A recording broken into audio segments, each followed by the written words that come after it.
यह सब भाग्य का खेल है दोस्तों। हर इंसान के जीवन में कभी उधर कभी चढ़ाव आते हैं।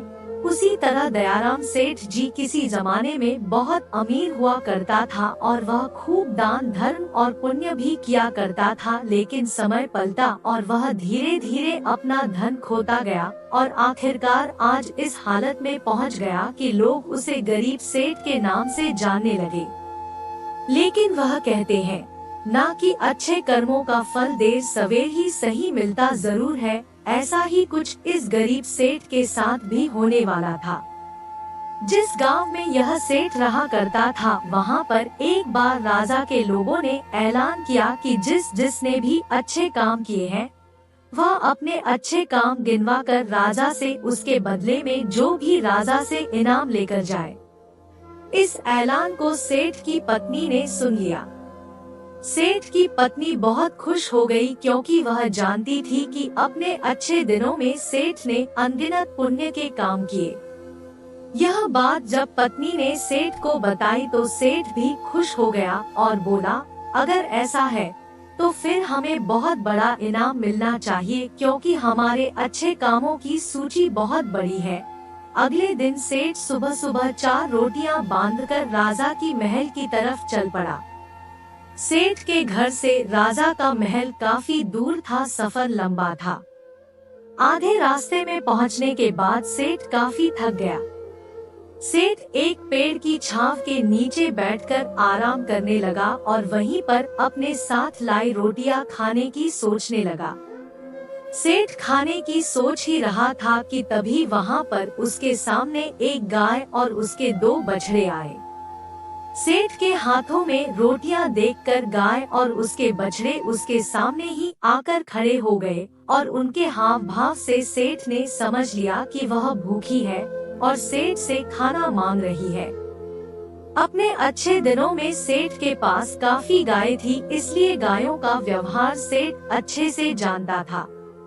सेठ की परिस्थिति भले ही अभी अच्छी नहीं थी, लेकिन सेठ का स्वभाव बिल्कुल भी नहीं बदला था।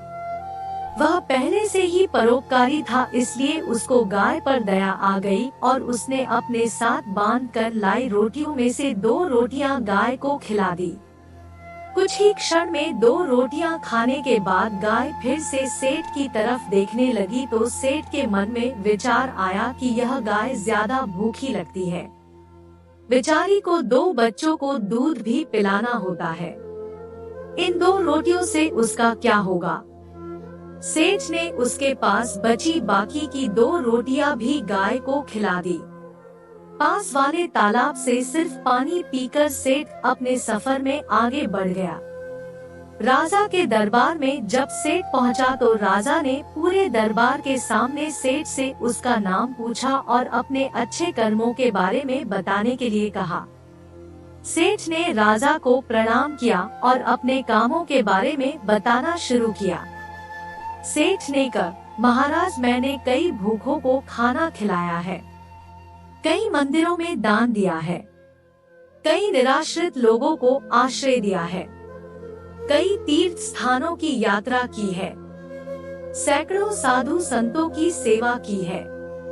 और ऐसे ही दर्जनों काम बताने के बाद सेठ बोला, महाराज यह है मेरे कई सारे अच्छे कर्मों में से कुछ अच्छे कर्म, इनके बदले आप जो भी इनाम देना चाहे दे दीजिए।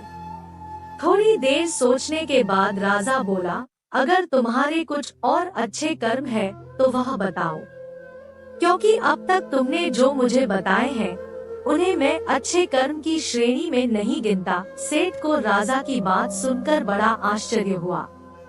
सेठ ने राजा को हाथ जोड़कर कहा, अगर आपको मेरे बताए यह कर्म अच्छे कर्म नहीं लगते या पुण्य कर्म नहीं लगते तो मेरा बाकी के कर्मों का उल्लेख करना फिजूल होगा।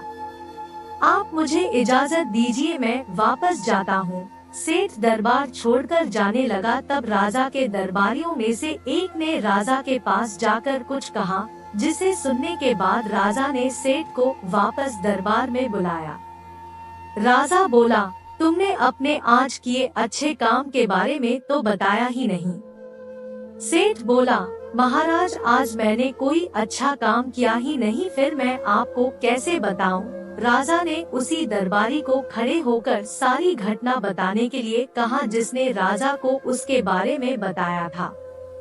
दरबारी खड़ा हुआ और बोला, महाराज, जैसे कि मैंने आपको बताया, मैं उसी गांव में रहता हूँ जहाँ पर यह सेठ आराम करने बैठा था और मैंने वहाँ देखा कि कैसे इन्होंने अपना सारा खाना पास आई गाय को खिला दिया और खुद बिना खाए सिर्फ पानी पीकर भूखे रहे। सेठ को पता चला कि राजा किस बारे में बात कर रहा था, तो सेठ ने राजा से कहा, किसी जानवर को खाना खिलाना कौन सा पुण्य का काम है, और इस बात को तो मैंने कब का भुला दिया था। राजा ने सेठ से कहा, मेरे महान गुरु जी के बताए अनुसार मैं भी उन्हीं कामों को पुण्य कर्म मानता हूँ जिन्हें करते समय सच में निस्वार्थ भाव से किया जाए, उसी के लिए किया जाए जिसको उसकी जरूरत हो, और सबसे बड़ी बात, उस काम को करने के बाद भुला दिया जाए।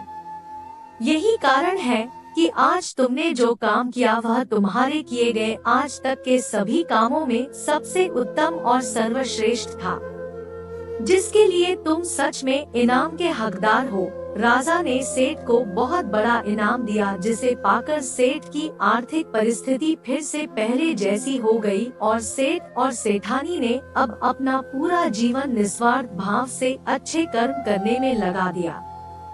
दोस्तों, कहते हैं कि दान धर्म और अच्छे कर्म एक हाथ से करो तो दूसरे हाथ को पता नहीं चलना चाहिए, लेकिन आजकल होता कुछ विपरीत ही है। आजकल लोग सिर्फ दिखावे के लिए दूसरे लोगों की मदद करते हैं, अस्पतालों में दान करते हैं तो दीवारों पर अपना नाम लिखवाते हैं, गरीबों को खाना देते हैं तो उनके साथ सेल्फी खिंचवाते हैं। अब आप ही बताइए, क्या ऐसे कामों को अच्छे काम कह सकते हैं? पूरी कहानी पढ़ने के लिए धन्यवाद। आशा करता हूँ कि आज की कहानी से आप लोगों को कुछ अच्छा सीखने को मिला होगा। इस कहानी को अपने दोस्तों, परिवार वालों और अपने सहकर्मियों के साथ शेयर कीजिए ताकि उन्हें भी अच्छे कर्मों के बारे में स्पष्टता हो सके।